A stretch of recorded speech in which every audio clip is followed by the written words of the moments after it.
warahmatullahi wabarakatuh. Halo semuanya, saya Cindy Cahyani dari kelas 11 MIPA 5. Kali ini saya akan menjelaskan bagaimana cara budidaya ikan lele dengan mudah untuk pemula. Nah, mau tahu kan bagaimana caranya?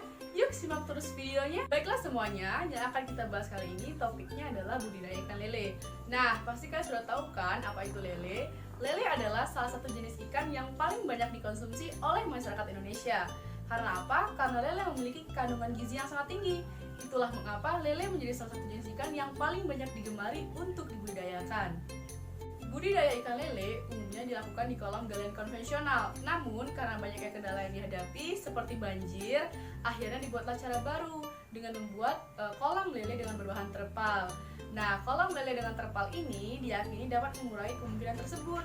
Karena apa? Karena letak kolam lele dengan terpal ini berada di atas permukaan tanah dan dibuat juga dengan bahan kayu ataupun besi yang dilapisi dengan terpal.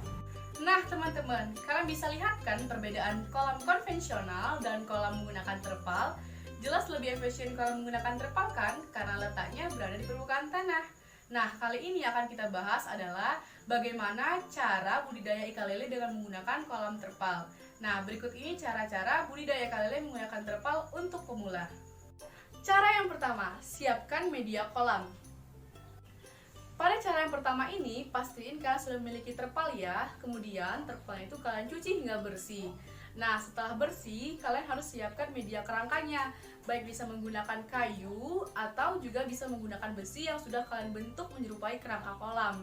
Nah, kemudian kalian lapisi kerangka kolam tersebut dengan terpal tadi hingga menyerupai bentuk kolam.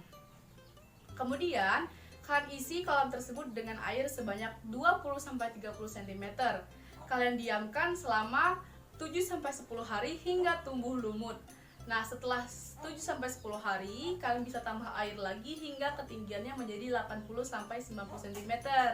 Nah, setelah sudah selesai, siap untuk digunakan, kalian bisa masukkan daun pepaya untuk mengurangi baunya kolam. Yang kedua, pilihlah bibit lele yang unggul. Pilihlah bibit lele yang unggul, besar, sehat, dan agresif, gesit ketika diberi makan. Nah, biasanya bibit lele yang unggul ini warnanya agak lebih sedikit terang dibandingkan lele-lele yang lainnya. Baiklah, kita masuk ke tahapan yang ketiga, yaitu adalah penebaran bibit. Nah, pada saat menebarkan bibit, sebelumnya kita harus memisahkan terlebih dahulu lele yang berukuran besar dan lele yang berukuran kecil. Kenapa? Karena lele itu bersifat kanibal yang akan bisa memakan sesama lele. Sehingga kita mesti memisahkan dulu lele yang berukuran besar, kecil, dan sedang. Kemudian yang perlu diperhatikan dalam penebaran bibit lele adalah tidak boleh menebarkan bibit lele secara bersamaan. Kenapa? Karena jika kita menebarkan bibit lele secara bersamaan dapat membuat lele menjadi stres, yang bahkan hal tersebut dapat membuat kematian pada lele. Sebaiknya, cara yang terbaik untuk menebarkan bibit lele adalah kita masukkan bibit lele yang unggul ke dalam ember, kemudian embernya kita masukkan ke dalam kolam, dan kita diamkan hingga lele itu keluar sendiri dari ember.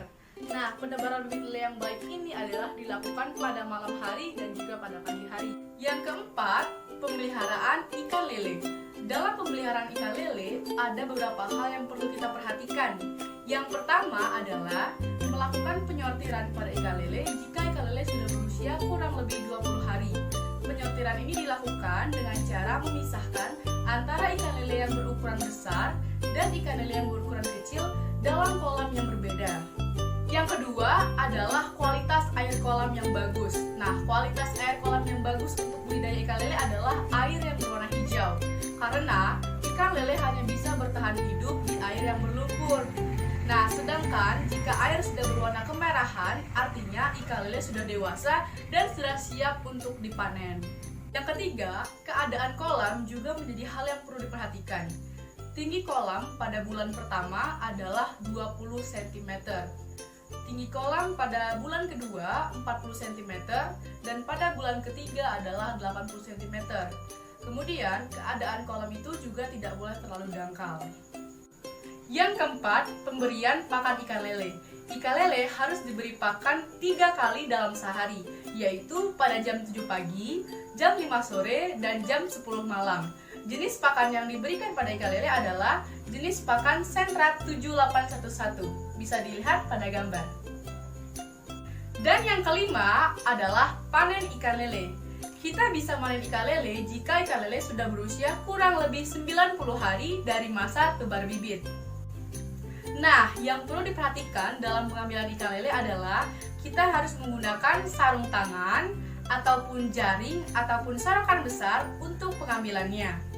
Baiklah, cukup sekian penjelasan dari saya mengenai budidaya ikan lele dengan menggunakan kolam terpal untuk pemula. Jika ada kesalahan dan ucapan, saya mohon dimaafkan, dan kepada Allah saya mohon ampun. Saya akhiri dengan wassalamualaikum warahmatullahi wabarakatuh.